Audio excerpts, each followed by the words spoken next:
Hello friend, स्वागत है आपका अपने चैनल आज क्लास में। आज की इस वीडियो में विज्ञान के 80 ऑब्जेक्टिव प्रश्न बताएंगे और ये जो 80 ऑब्जेक्टिव प्रश्न है ये आपके फाइनल बोर्ड परीक्षा के लिए काफ़ी महत्वपूर्ण हैं और इस 80 ऑब्जेक्टिव प्रश्न का पीडीएफ बिल्कुल फ्री में देंगे और लास्ट में हम बताएंगे कि इसका पीडीएफ आपको कहां से डाउनलोड करना है। तो वीडियो को प्लीज़ आप लोग शुरू से लेके अंत तक जरूर देखिएगा। तो आइए शुरू करते हैं पहले नंबर प्रश्न से। तो पहला नंबर प्रश्न है कि एक एंगस्ट्रॉम का मान क्या होता है। काफी महत्वपूर्ण प्रश्न है। यहाँ पे आपको बताना है कि एक एंगस्ट्रॉम का मान क्या होता है। तो 10⁻⁻10 मीटर होता है। यहाँ पे ए वाला ऑप्शन बिल्कुल ही सही हो जाएगा। और एंगस्ट्रॉम में किसे मापते हैं, तो तरंग दैर्ध्य को एंगस्ट्रॉम में मापते हैं। तो ये भी साथ में आपको याद रखना है। आइए देखते हैं अगला प्रश्न।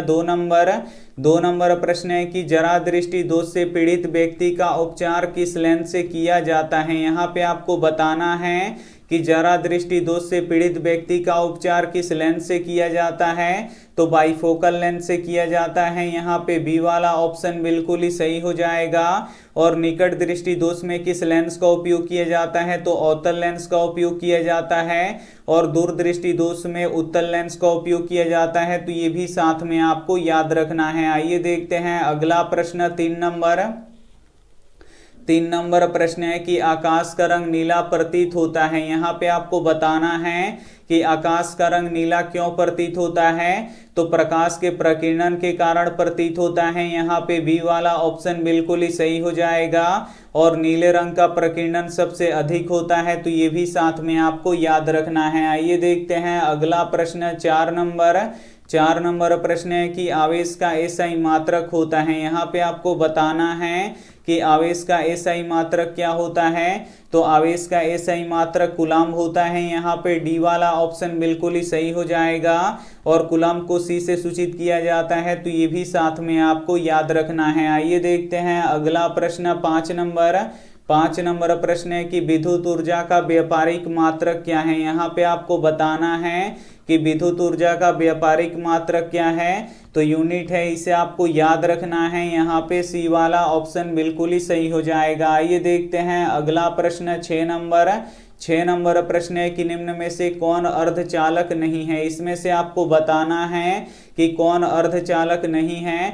तो सिलिकॉन अर्धचालक होता है, जर्मेनियम अर्धचालक होता है, लेकिन जो पारा होता है ये धातु होता है, ये अर्धचालक नहीं होता है। तो यहाँ पे सी वाला ऑप्शन बिल्कुल ही सही हो जाएगा। आइए देखते हैं अगला प्रश्न। 7 नंबर प्रश्न है कि वोल्ट बराबर होता है। यहाँ पे आपको बताना है कि वोल्ट किसके बराबर होता है। तो ये जूल प्रति कूलम्ब के बराबर होता है। तो यहाँ पे बी वाला ऑप्शन बिल्कुल ही सही हो जाएगा। आइए देखते हैं अगला प्रश्न। 8 नंबर प्रश्न है कि एम्पियर घंटा मात्रक है। यहाँ पे आपको बताना है कि एम्पियर घंटा किसका मात्रक होता है। तो ये आवेश का मात्रक होता है। यहाँ पे बी वाला ऑप्शन बिल्कुल ही सही हो जाएगा। आइए देखते हैं अगला प्रश्न। 9 नंबर प्रश्न है कि स्विच लगाए जाते हैं। यहाँ पे आपको बताना है कि स्विच किस तार में लगाए जाते हैं। तो स्विच गर्म तार में लगाए जाते हैं, इसे आपको याद रखना है। यहाँ पे बी वाला ऑप्शन बिल्कुल ही सही हो जाएगा। आइए देखते हैं अगला प्रश्न। 10 नंबर प्रश्न है कि बैटरी से किस प्रकार की धारा प्राप्त होती है। यहाँ पे आपको बताना है कि बैटरी से किस प्रकार की धारा प्राप्त होती है। तो दिष्ट धारा प्राप्त होती है। यहाँ पे बी वाला ऑप्शन बिल्कुल ही सही हो जाएगा। आइए देखते हैं अगला प्रश्न। 11 नंबर प्रश्न है कि अति भारण के समय विद्युत परिपथ में विद्युत धारा का मान। यहाँ पे आपको बताना है कि अति भारण के समय विद्युत परिपथ में विद्युत धारा का मान क्या होता है। तो बहुत अधिक बढ़ जाता है। यहाँ पे बी वाला ऑप्शन बिल्कुल ही सही हो जाएगा। आइए देखते हैं अगला प्रश्न। 12 नंबर प्रश्न है कि विभक्त वलय का उपयोग किस उपकरण में किया जाता है। यहाँ पे आपको बताना है कि विभक्त वलय का उपयोग किस उपकरण में किया जाता है। तो विद्युत मोटर में किया जाता है। यहाँ पे ए वाला ऑप्शन बिल्कुल ही सही हो जाएगा। आइए देखते हैं अगला प्रश्न। 13 नंबर प्रश्न है कि घरेलू विद्युत परिपथ में उदासीन तार का रंग होता है। काफी महत्वपूर्ण प्रश्न है। यहाँ पे आपको बताना है कि घरेलू विद्युत परिपथ में उदासीन तार का रंग कैसा होता है। तो काला होता है। यहाँ पे सी वाला ऑप्शन बिल्कुल ही सही हो जाएगा। आइए देखते हैं अगला प्रश्न 14 नंबर प्रश्न है कि चुंबकीय क्षेत्र का एसआई मात्रक है। काफी महत्वपूर्ण प्रश्न है ये आपके बोर्ड परीक्षा के लिए। यहाँ पे आपको बताना है कि चुंबकीय क्षेत्र का एसआई मात्रक क्या होता है, तो टेस्ला होता है और टेस्ला को टी से सूचित किया जाता है। यहाँ पे बी वाला ऑप्शन बिल्कुल ही सही हो जाएगा। आइए देखते हैं अगला प्रश्न 15 नंबर प्रश्न है कि अस्थाई चुंबक बनाए जाते हैं। यहाँ पे आपको बताना है कि अस्थाई चुंबक किसके बनाए जाते हैं, तो अस्थाई चुंबक इस्पात से बनाए जाते हैं। यहाँ पे सी वाला ऑप्शन बिल्कुल ही सही हो जाएगा। और विद्युत चुंबक किससे बनाया जाता है, तो नरम लोहा से बनाया जाता है। तो ये भी साथ में आपको याद रखना है। आइए देखते हैं अगला प्रश्न 16 नंबर प्रश्न है कि पवन विद्युत जनित्र में पवन की चाल कम से कम कितनी होनी चाहिए। यहाँ पे आपको बताना है कि पवन विद्युत जनित्र को चलने के लिए पवन की चाल यानी हवा की चाल कम से कम कितनी होनी चाहिए, तो 15 किलोमीटर प्रति घंटा से अधिक होना चाहिए। यहाँ पे ए वाला ऑप्शन बिल्कुल ही सही हो जाएगा। आइए देखते हैं अगला प्रश्न 17 नंबर प्रश्न है कि सौर सेल में उपयोग होता है। यहाँ पे आपको बताना है कि सौर सेल में किसका उपयोग होता है, तो सौर सेल में सिलिकॉन नामक अर्धचालक का उपयोग होता है। यहाँ पे बी वाला ऑप्शन बिल्कुल ही सही हो जाएगा। आइए देखते हैं अगला प्रश्न 18 नंबर प्रश्न है कि सूर्य और अन्य तारों में ऊर्जा के स्रोत हैं। यहाँ पे आपको बताना है कि सूर्य और अन्य तारों में ऊर्जा का स्रोत क्या है, यानी ऊर्जा कैसे उत्सर्जित होता है, तो नाभिकीय संलयन अभिक्रिया के द्वारा ऊर्जा उत्सर्जित होता है। यहाँ पे बी वाला ऑप्शन बिल्कुल ही सही हो जाएगा। आइए देखते हैं अगला प्रश्न 19 नंबर प्रश्न है कि सौर सेल पैनल बनाया जाता है। यहाँ पे आपको बताना है कि सौर सेल पैनल बनाया जाता है तो बहुत से सौर सेलों को संयोजित करके बनाया जाता है। यहाँ पे बी वाला ऑप्शन बिल्कुल ही सही हो जाएगा। आइए देखते हैं अगला प्रश्न 20 नंबर प्रश्न है कि वायु का निरपेक्ष अपवर्तनांक वास्तव में होता है। यहाँ पे आपको बताना है कि वायु का निरपेक्ष अपवर्तनांक वास्तव में कितना होता है, तो 1 से अधिक होता है। इसे आपको याद रखना है। यहाँ पे सी वाला ऑप्शन बिल्कुल ही सही हो जाएगा। आइए देखते हैं अगला प्रश्न 21 नंबर प्रश्न है कि किसी समतल दर्पण की फोकस दूरी का मान होता है। काफी महत्वपूर्ण प्रश्न है ये आपके बोर्ड परीक्षा के लिए। यहाँ पे आपको बताना है कि किसी समतल दर्पण की फोकस दूरी का मान होता है तो अनंत होता है। यहाँ पे सी वाला ऑप्शन बिल्कुल ही सही हो जाएगा। आइए देखते हैं अगला प्रश्न 22 नंबर प्रश्न है कि बड़ा आभासी प्रतिबिंब किस दर्पण से प्राप्त होता है। यहाँ पे आपको बताना है कि बड़ा और आभासी प्रतिबिंब किस दर्पण से प्राप्त होता है, तो अवतल दर्पण से प्राप्त होता है। यहाँ पे ए वाला ऑप्शन बिल्कुल ही सही हो जाएगा। आइए देखते हैं अगला प्रश्न 23 नंबर प्रश्न है कि निम्न में से किसका उपयोग लेंस बनाने में नहीं किया जा सकता। इसमें से आपको बताना है कि किसका उपयोग हम लेंस बनाने में नहीं करते हैं, तो पारा का उपयोग हम लेंस बनाने में नहीं करते हैं। यहाँ पे सी वाला ऑप्शन बिल्कुल ही सही हो जाएगा। आइए देखते हैं अगला प्रश्न 24 नंबर प्रश्न है कि प्रकाश का वेग न्यूनतम होता है। यहाँ पे आपको बताना है कि प्रकाश का चाल किसमें न्यूनतम होता है, यानी सबसे कम होता है, तो कांच में प्रकाश की चाल सबसे कम होता है। यहाँ पे डी वाला ऑप्शन बिल्कुल ही सही हो जाएगा। और निर्वात में प्रकाश की चाल सबसे अधिक होता है, तो ये भी साथ में आपको याद रखना है। आइए देखते हैं अगला प्रश्न 25 नंबर प्रश्न है कि निम्नलिखित में कौन लेंस की क्षमता का मात्रक है। यहाँ पे आपको बताना है कि इसमें से कौन लेंस की क्षमता का मात्रक है, तो डायोप्टर है। इसे आपको याद रखना है। यहाँ पे सी वाला ऑप्शन बिल्कुल ही सही हो जाएगा। आइए देखते हैं अगला प्रश्न 26 नंबर प्रश्न है कि निम्नलिखित में से किसका अपवर्तनांक सबसे अधिक होता है। यहाँ पे आपको बताना है कि किसका अपवर्तनांक सबसे अधिक होता है, तो हीरा का अपवर्तनांक सबसे अधिक होता है। यहाँ पे डी वाला ऑप्शन बिल्कुल ही सही हो जाएगा। और हीरा का अपवर्तनांक कितना होता है, तो 2.42 होता है, तो ये भी साथ में आपको याद रखना है। आइए देखते हैं अगला प्रश्न 27 नंबर प्रश्न है कि अवतल दर्पण की फोकस दूरी उसकी वक्रता त्रिज्या की होती है। यहाँ पे आपको बताना है कि अवतल दर्पण की फोकस दूरी उसकी वक्रता त्रिज्या की होती है। तो आधी होती है। यहाँ पे बी वाला ऑप्शन बिल्कुल ही सही हो जाएगा। आइए देखते हैं अगला प्रश्न 28 नंबर। 28 नंबर प्रश्न है कि प्रतिबिंब का आकार वस्तु के आकार के बराबर है तो दर्पण होगा। यहाँ पे आपको बताना है कि प्रतिबिंब का आकार वस्तु के आकार के बराबर होगा तो दर्पण कौन सा होगा, तो समतल दर्पण होगा। यहाँ पे सी वाला ऑप्शन बिल्कुल ही सही हो जाएगा। ये देखते हैं अगला प्रश्न 29 नंबर। 29 नंबर प्रश्न है कि श्वसन किस प्रकार की रासायनिक अभिक्रिया है। यहाँ पे आपको बताना है कि श्वसन किस प्रकार की रासायनिक अभिक्रिया है, तो ऊष्माक्षेपी है, इसे आपको याद रखना है। यहाँ पे सी वाला ऑप्शन बिल्कुल ही सही हो जाएगा। आइए देखते हैं अगला प्रश्न 30 नंबर।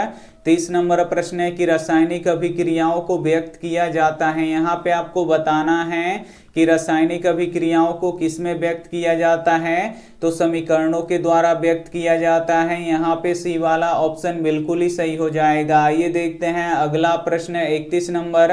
31 नंबर प्रश्न है कि प्रकाश रासायनिक अभिक्रिया में, यहाँ पे आपको बताना है कि प्रकाश रासायनिक अभिक्रिया में क्या होता है, तो प्रकाश का अवशोषण होता है। यहाँ पे ए वाला ऑप्शन बिल्कुल ही सही हो जाएगा। ये देखते हैं अगला प्रश्न 32 नंबर।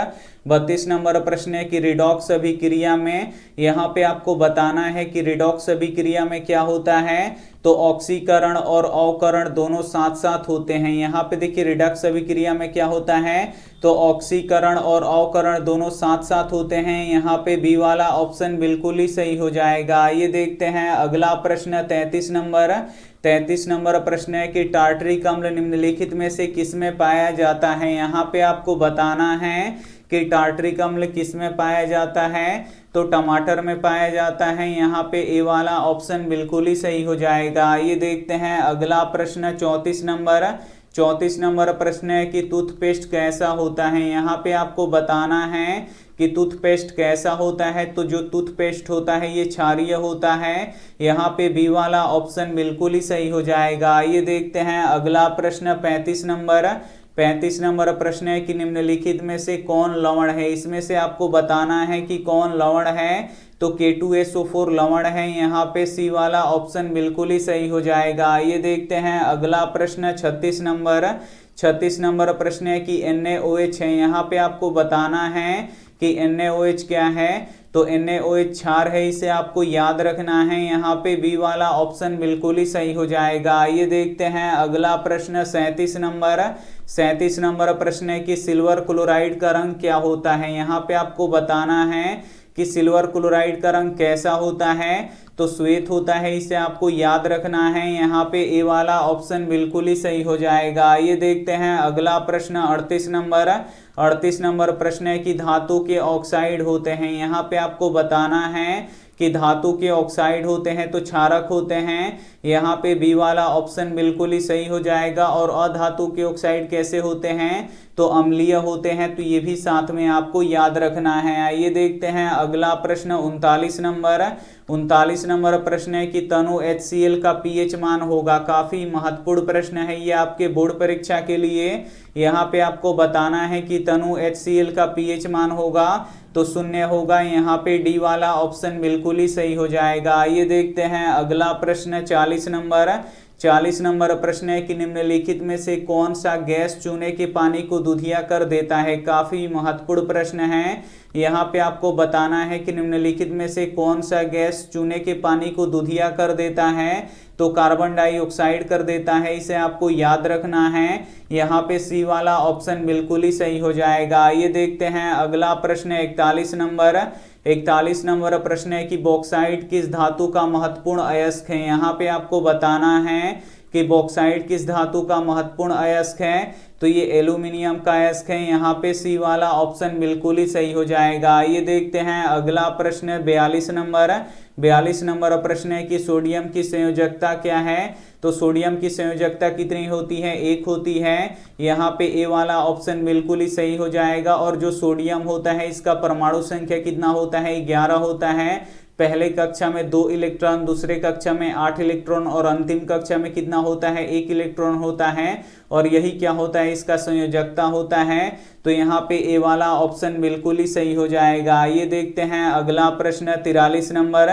43 नंबर प्रश्न है कि कौन सा अधातु विद्युत का सुचालक होता है। यहाँ पे आपको बताना है कि कौन सा अधातु विद्युत का सुचालक होता है। तो ग्रेफाइट एक ऐसा अधातु है जो विद्युत का सुचालक होता है। यहाँ पे बी वाला ऑप्शन बिल्कुल ही सही हो जाएगा। ये देखते हैं अगला प्रश्न 44 नंबर प्रश्न है कि पोटेशियम का परमाणु संख्या क्या है। यहाँ पे आपको बताना है कि पोटेशियम का परमाणु संख्या कितना होता है। तो 19 होता है। यहाँ पे ए वाला ऑप्शन बिल्कुल ही सही हो जाएगा। ये देखते हैं अगला प्रश्न 45 नंबर प्रश्न है कि स्टेनलेस स्टील मिश्र धातु है। यहाँ पे आपको बताना है कि स्टेनलेस स्टील किसका मिश्र धातु है। तो ये लोहा का मिश्र धातु है, इसे आपको याद रखना है। यहाँ पे ए वाला ऑप्शन बिल्कुल ही सही हो जाएगा। और स्टेनलेस स्टील में कभी जंग नहीं लगता है, तो ये भी साथ में आपको याद रखना है। आइए देखते हैं अगला प्रश्न 46 नंबर प्रश्न है कि पीतल है। यहाँ पे आपको बताना है कि पीतल क्या है। तो पीतल मिश्र धातु है। यहाँ पे सी वाला ऑप्शन बिल्कुल ही सही हो जाएगा। और जो पीतल होता है ये तांबा और जिंक से मिलकर बना होता है, तो ये भी साथ में आपको याद रखना है। आइए देखते हैं अगला प्रश्न 47 नंबर प्रश्न है कि निम्नलिखित इलेक्ट्रॉनिक विन्यास वाले तत्वों में कौन अधातु है। इसमें से आपको बताना है कि कौन अधातु का इलेक्ट्रॉनिक विन्यास है। तो अधातु के बाह्यतम कक्षा में कितने इलेक्ट्रॉन होते हैं। तो 5, 6 या 7 इलेक्ट्रॉन होते हैं। और धातु के बाह्यतम कक्षा में 1, 2 या 3 इलेक्ट्रॉन होते हैं। तो इसके बाह्यतम कक्षा में 1 इलेक्ट्रॉन है, तो ये धातु है। इसके बाह्यतम कक्षा में 3 इलेक्ट्रॉन है, तो ये भी धातु है। और इसके बाह्यतम कक्षा में 5 इलेक्ट्रॉन है, तो ये अधातु है। तो यहाँ पे सी वाला ऑप्शन बिल्कुल ही सही हो जाएगा। और इसके बाह्यतम कक्षा में 2 इलेक्ट्रॉन है, तो ये भी धातु है, ये भी धातु है, ये भी धातु है। और यहाँ पे जो सी वाला ऑप्शन है ये अधातु है। तो यहाँ पे सी वाला ऑप्शन बिल्कुल ही सही हो जाएगा। ये देखते हैं अगला प्रश्न 48 नंबर प्रश्न है कि निम्न में से कौन सी धातु साधारणतः ताप पर द्रव के रूप में पाई जाती है। यहाँ पे आपको बताना है कि कौन ऐसी धातु है जो साधारण ताप पर द्रव के रूप में पाई जाती है। तो मरकरी यानी पारा है, इसे आपको याद रखना है। यहाँ पे ए वाला ऑप्शन बिल्कुल ही सही हो जाएगा। ये देखते हैं अगला प्रश्न 49 नंबर प्रश्न है कि निम्नलिखित यौगिकों में कौन जल में विलेय है। इसमें से आपको बताना है कि कौन जल में विलेय है, यानी जल में घुलने लायक है। तो ग्लूकोज है, इसे आपको याद रखना है। यहाँ पे बी वाला ऑप्शन बिल्कुल ही सही हो जाएगा। ये देखते हैं अगला प्रश्न 50 नंबर प्रश्न है कि फॉर्मिक अम्ल का IUPAC नाम है। यहाँ पे आपको बताना है कि फॉर्मिक अम्ल का IUPAC नाम क्या होता है। तो मेथेनोइक अम्ल होता है। यहाँ पे ए वाला ऑप्शन बिल्कुल ही सही हो जाएगा। ये देखते हैं अगला प्रश्न 51 नंबर प्रश्न है कि ऑक्सीजन के 2 परमाणुओं के बीच कितने आबंध पाए जाते हैं। यहाँ पे आपको बताना है कि ऑक्सीजन के 2 परमाणुओं के बीच कितने आबंध पाए जाते हैं। तो 2 आबंध पाए जाते हैं। यहाँ पे बी वाला ऑप्शन बिल्कुल ही सही हो जाएगा। ये देखते हैं अगला प्रश्न 52 नंबर प्रश्न है कि संतृप्त वसा स्वास्थ्य के लिए होते हैं। यहाँ पे आपको बताना है कि संतृप्त वसा स्वास्थ्य के लिए होते हैं तो हानिकारक होते हैं। यहाँ पे ए वाला ऑप्शन बिल्कुल ही सही हो जाएगा। ये देखते हैं अगला प्रश्न 53 नंबर प्रश्न है कि प्रथम कार्बनिक यौगिक यूरिया का संश्लेषण किसने किया था। काफी महत्वपूर्ण प्रश्न है।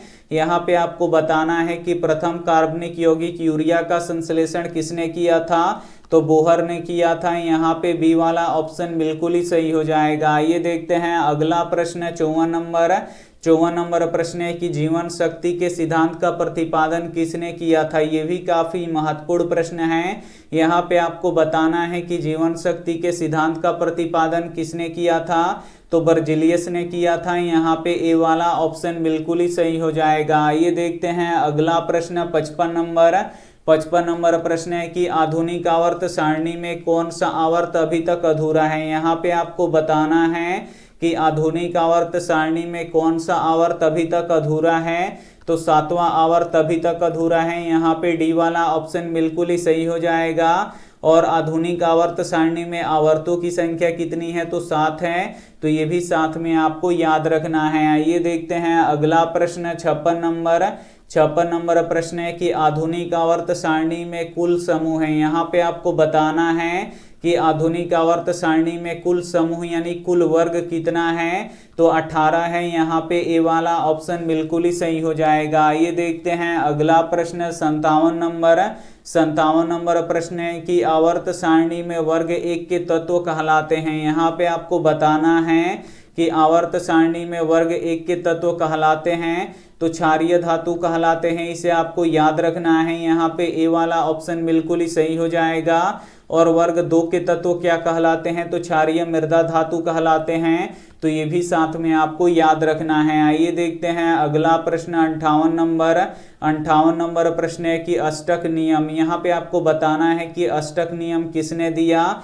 तो अष्टक नियम न्यूलैंड्स ने दिया, इसे आपको याद रखना है। यहाँ पे बी वाला ऑप्शन बिल्कुल ही सही हो जाएगा। ये देखते हैं अगला प्रश्न 59 नंबर प्रश्न है कि आधुनिक आवर्त सारणी का आधार क्या है। यहाँ पे आपको बताना है कि आधुनिक आवर्त सारणी का आधार क्या है, तो परमाणु संख्या के आधार पर आधुनिक आवर्त सारणी को सजाया गया है। यहाँ पे सी वाला ऑप्शन बिल्कुल ही सही हो जाएगा। ये देखते हैं अगला प्रश्न 60 नंबर प्रश्न है कि स्टोमेटा के खुलने और बंद होने की क्रिया को कौन नियंत्रित करता है। यहाँ पे आपको बताना है कि स्टोमेटा के खुलने और बंद होने की क्रिया को कौन नियंत्रित करता है, तो द्वार कोशिकाएं नियंत्रित करती हैं। यहाँ पे ए वाला ऑप्शन बिल्कुल ही सही हो जाएगा। ये देखते हैं अगला प्रश्न 61 नंबर प्रश्न है कि मत्स्य का मुख्य श्वसन अंग है। यहाँ पे आपको बताना है कि मत्स्य का मुख्य श्वसन अंग है, तो मत्स्य किसे कहते हैं,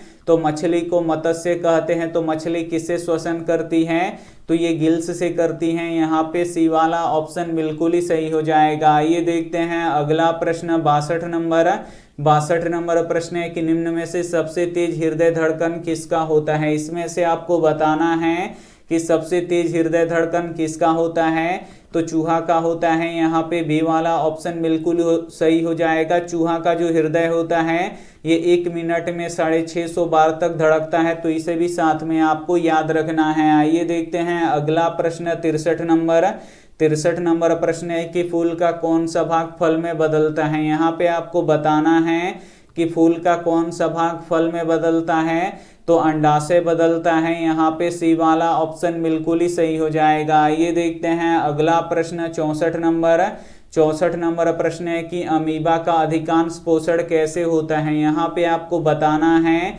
कि अमीबा का अधिकांश पोषण कैसे होता है, तो अंतर्ग्रहण के द्वारा होता है। यहाँ पे बी वाला ऑप्शन बिल्कुल ही सही हो जाएगा। ये देखते हैं अगला प्रश्न 65 नंबर प्रश्न है कि निम्नांकित में से कौन मलेरिया परजीवी है। इसमें से आपको बताना है कि कौन मलेरिया परजीवी है, तो प्लाज्मोडियम मलेरिया परजीवी है। यहाँ पे ए वाला ऑप्शन बिल्कुल ही सही हो जाएगा। ये देखते हैं अगला प्रश्न 66 नंबर प्रश्न है कि कवक में पोषण की कौन सी विधि पाई जाती है। यहाँ पे आपको बताना है कि कवक में पोषण की कौन सी विधि पाई जाती है, तो मृतजीवी पाई जाती है। यहाँ पे ए वाला ऑप्शन बिल्कुल ही सही हो जाएगा। ये देखते हैं अगला प्रश्न 67 नंबर प्रश्न है कि पाइरुवेट के विखंडन से यह कार्बन डाइऑक्साइड जल तथा ऊर्जा देता है और यह क्रिया होती है। यहाँ पे आपको बताना है कि पाइरुवेट के विखंडन से कार्बन डाइऑक्साइड जल तथा ऊर्जा देती है और यह क्रिया किस में होती है,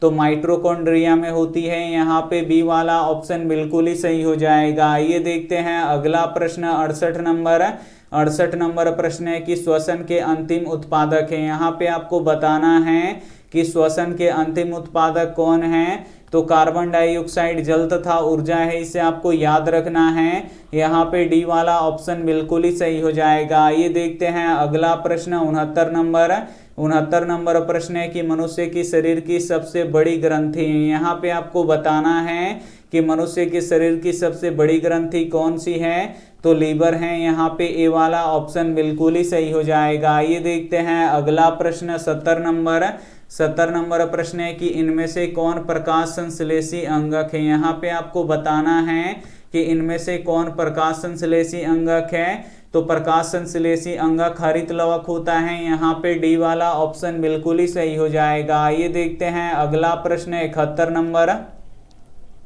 71 नंबर प्रश्न है कि मछली के हृदय में कोष्ठों की संख्या होती है। यहाँ पे आपको बताना है कि कि मछली के हृदय में कितने कोष्ठ होते हैं, तो 3 कोष्ठ होते हैं। यहाँ पे बी वाला ऑप्शन बिल्कुल ही सही हो जाएगा। ये देखते हैं अगला प्रश्न 72 नंबर। 72 नंबर प्रश्न है कि एक वयस्क मनुष्य के कितने दांत होते हैं। यहाँ पे आपको बताना है कि एक वयस्क मनुष्य के कितने दांत होते हैं, तो 32 दांत होते हैं। यहाँ पे सी वाला ऑप्शन बिल्कुल ही सही हो जाएगा। ये देखते हैं अगला प्रश्न 73 नंबर। 73 नंबर प्रश्न है कि प्रकाश संश्लेषण होता है। यहाँ पे आपको बताना है कि जो प्रकाश संश्लेषण की क्रिया होती है ये कब होती है, तो ये दिन में होती है, केवल इसे आपको याद रखना है। यहाँ पे बी वाला ऑप्शन बिल्कुल ही सही हो जाएगा। ये देखते हैं अगला प्रश्न 74 नंबर। 74 नंबर प्रश्न है कि खुला परिसंचरण तंत्र किसमें पाया जाता है। यहाँ पे आपको बताना है कि खुला परिसंचरण तंत्र किसमें पाया जाता है, तो कॉकरोच में पाया जाता है। यहाँ पे बी वाला ऑप्शन बिल्कुल ही सही हो जाएगा। ये देखते हैं अगला प्रश्न 75 नंबर। 75 नंबर प्रश्न है कि क्लोरोफिल वर्णक का रंग है। यहाँ पे आपको बताना है कि क्लोरोफिल वर्णक का रंग कैसा होता है, तो हरा होता है। यहाँ पे ए वाला ऑप्शन बिल्कुल ही सही हो जाएगा। ये देखते हैं अगला प्रश्न 76 नंबर। 76 नंबर प्रश्न है कि जनन कितने प्रकार के होते हैं। यहाँ पे आपको बताना है कि जनन कितने प्रकार के होते हैं, तो जनन 2 प्रकार के होते हैं। यहाँ पे बी वाला ऑप्शन बिल्कुल ही सही हो जाएगा। ये देखते हैं अगला प्रश्न 77 नंबर। 77 नंबर प्रश्न है कि मानव में लाल रक्त कणिकाओं का निर्माण होता है। यहाँ पे आपको बताना है कि मानव में लाल रक्त कणिकाओं का निर्माण कहाँ होता है, तो अस्थि मज्जा में होता है। यहाँ पे डी वाला ऑप्शन बिल्कुल ही सही हो जाएगा। ये देखते हैं अगला प्रश्न 78 नंबर। 78 नंबर प्रश्न है कि मानव लाल रक्त कणिकाओं का जीवन अवधि होती है। यहाँ पे आपको बताना है कि लाल रक्त कणिकाओं का जीवन अवधि कितनी होती है, तो 120 दिनों का होता है। यहाँ पे बी वाला ऑप्शन बिल्कुल ही सही हो जाएगा। ये देखते हैं अगला प्रश्न 79 नंबर। 79 नंबर प्रश्न है कि डायलिसिस मशीन किस तरह कार्य करता है। यहाँ पे आपको बताना है कि डायलिसिस मशीन किस तरह कार्य करता है, तो कृत्रिम ब्रिक की तरह कार्य करता है। यहाँ पे सी वाला ऑप्शन बिल्कुल ही सही हो जाएगा। ये देखते हैं अगला प्रश्न 80 नंबर।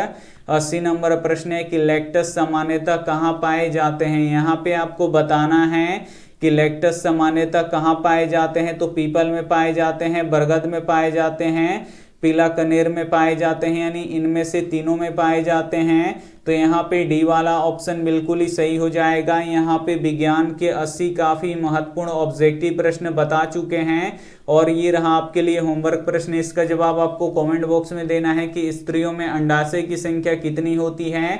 ए ऑप्शन है 1, बी ऑप्शन है 2, सी ऑप्शन है 3, डी ऑप्शन है 4। तो इसमें से जो भी ऑप्शन आपको सही लगे वो आप हमें कमेंट करके जरूर बताइएगा। अब हम इसका बताएंगे कि आपका पीडीएफ आपको कहाँ से डाउनलोड करना है। तो सभी के फोन में होता है क्रोम, तो उस क्रोम को आपको क्या करना है, ओपन कर लेना है।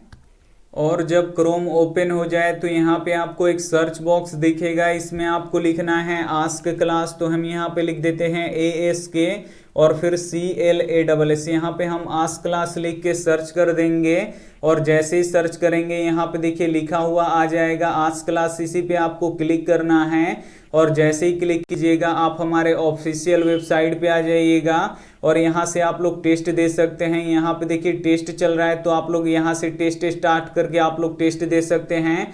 यहाँ पे देखिए 1300, यहाँ पे 1400 बच्चों ने यहाँ पे लगभग टेस्ट दे दिए हैं। बस यहाँ पे आपको स्टार्ट करना है और यहाँ पे अपना नाम लिखना है और उसके बाद यहाँ से आपका टेस्ट स्टार्ट हो जाएगा। इसमें से आपको क्या करना है कि यहाँ पे देखिए यहाँ पे इस टेस्ट देना है और टेस्ट दीजिएगा तो आपका जो सही आंसर रहेगा वो भी बताएगा।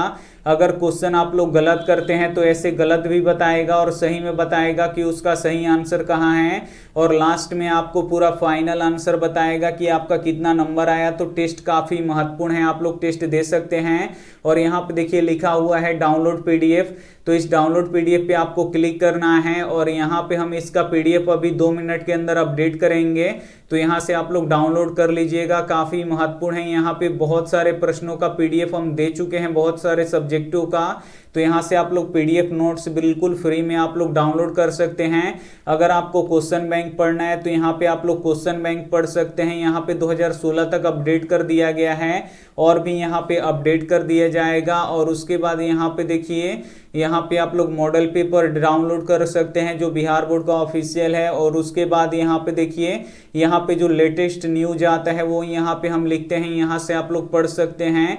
और उसके बाद यहाँ पे एजुकेशन में देखिए लिखा हुआ है बोर्ड एग्जाम में कॉपी कैसे लिखें और बोर्ड एग्जाम में कहाँ से क्वेश्चन आते हैं, यही सब हम यहाँ पे लिखे हैं, तो इसे भी आप लोग पढ़ सकते हैं। Thank you for watching. मिलते हैं अगले वीडियो में, तब तक अपना ध्यान रखिए, मन लगा के पढ़ाई कीजिए। Take care and bye.